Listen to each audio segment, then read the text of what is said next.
Global happenings today. We communicate, we analyze global news. Stay tuned. Hello, beautiful people. Welcome back to Global Happiness Today YouTube channel. We have three very interesting news to render. For a while now, there's been this, backward and forward movement thus over the issue of 25% or winning outrightly of a federal capital territory for you to pronounce the president elect or the president of the country. And of course, so we're actually days into May 29, the inauguration day proper.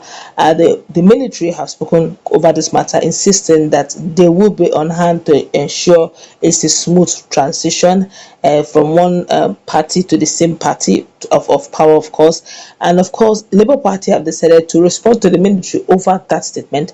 And the technicality involved in 25% is now being addressed once and for all, judging the fact that we are days ahead to the tribunal. So many Nigerians are beginning to, wrap their head around it, to the point that a senior advocate of Nigeria, Mike Ahamba, took time to explain the technicalities involved, using a case study of Buhari versus Obasanjo of 2003 case that even drove down to Supreme Court level, which that same matter came to bear. So to a great extent, we already have an idea of how this plays out, if they're going to use the level or the English of technicality. And of course, finally, one of the political analysts have also decided to speak on the fact that transition of power to Bola Tinubu, what it will connote after May 29, and the tribunal is still holding, or better still, the case is still in the court or judiciary, what it may look like or what it may stand like if full power is transmitted to Bola Tinubu. All this we're going to wrap into one, but before we do that, kindly subscribe to our channel by clicking on the red subscribe button. Beside it, you see a bell notification icon. Please go ahead, click on it to get notified as soon as you update our channel on YouTube. Okay, let's start with the PEPT ruling on FCT. Now, according to a recent information that got to our table, Dokun Ojumo, a political analyst, shed more light on a little known fact about the 2003 presidential election petition tribunal, PEPT, in Nigeria. According to Ojumo, after the 2003 general elections, Muhammadu Buhari, who was the presidential candidate of the All Nigerian People's Party (ANPP) at that time, called for the cancellation of the election result. Buhari's reason for the call was that the incumbent president Olusegun Obasanjo failed to win in the Federal Capital Territory (FCT). Now, the 2003 presidential election petition tribunal (PEPT) and 25% in FCT. Now, after the 2003 election, at Buhari called for the cancellation of the election since Obasanjo failed to win in FCT, but it was resolved that winning the FCT is not mandatory, but having 25% in FCT is very mandatory. And that's the technicality. And this was actually what happened in the election tribunal, that's presidential election petition tribunal, PEPT, as at 2003. Will the court rule against itself? I wouldn't know. Which means, though it may not be compulsory that you must win the Abuja, but you must have 25%. The question is, does Bola Tinubu have that 25%?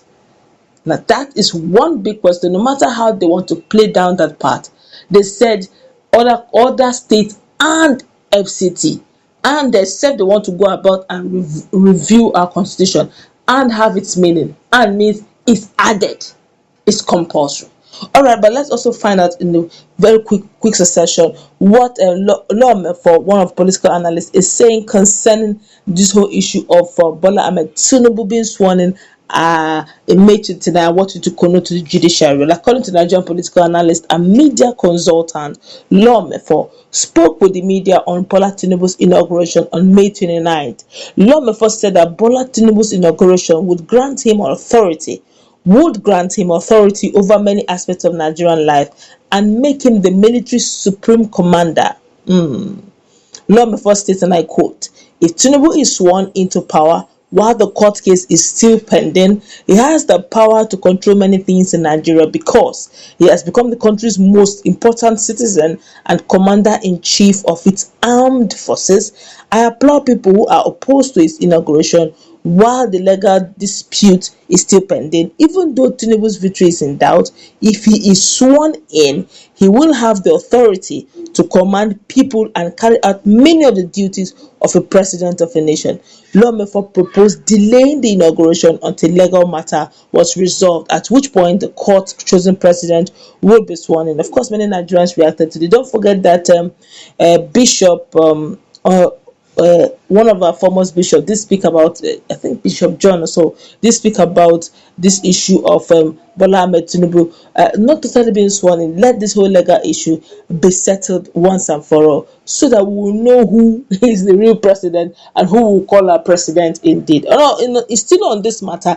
Labour Party spokesperson have also spoken on this matter of military officially insisting that they will make sure there's a smooth transition of power and they will ensure there's security full-fledged on that May 29 inauguration day. Well, the Labour Party spokesman for Obidati Presidential Campaign Council, Yenusa Tanko, has asked the military official to revisit what the Electoral Act says about May 29 handover and swearing-in ceremony.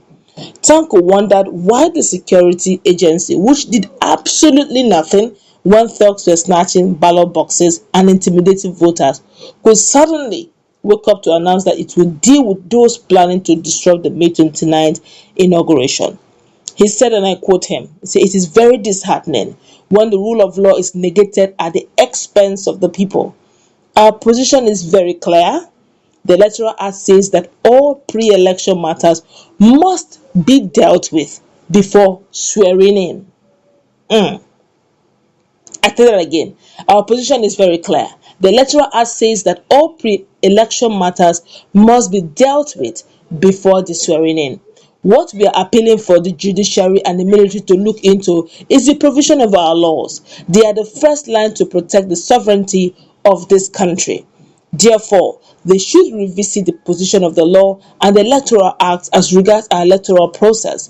As they have sworn to defend the integrity of our democracy, they should be able to follow the rule of law and order. Tanko questioned the military's commitment to the protection of democracy, saying, interestingly, they, the military, did not protect the interests of the Nigerian people, especially at the point where they were denied the right to vote for the candidate of their choice. Neither did they raise or do anything against people who were using thugs to forcefully push their way into power. These people were not arrested or dealt with. How can you justify such an action when Nigerians are calling for the rule of law to be followed in dictates of our democracy? Nobody is supporting any uprising. Nobody is supporting any uprising, but the rule of law of engagement must be followed. We are therefore appealing to the military to take a look into the provisions of the law as regards our electoral process. They can then take their cue and give their standing order on that point, not against the interest of the people they swore to protect. Wow, this is quite deep. This is coming from a Labour Party. There's quite a lot of reactions on this, but we can't take it for want of time. Let's meet in our comment section. What's your take? Many Nigerians are talking. Remember, we talked about the issue of 25% and what 25% represent FCT. You don't necessarily have to win FCT.